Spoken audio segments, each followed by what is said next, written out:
শেষ বয়সে আমাদের ভালোবাসা কেমন হবে? লাল, নীল, নাকি সবুজ?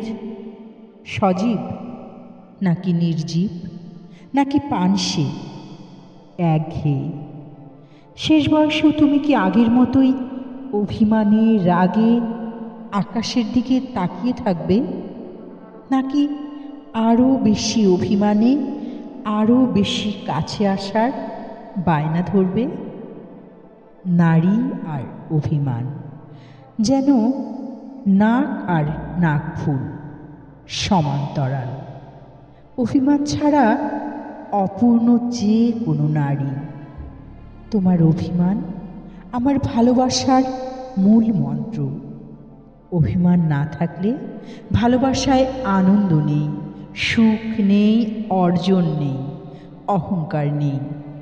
নারীর অভিমান রাগ আমার কবিতার উপমা, ছন্দ, রূপক।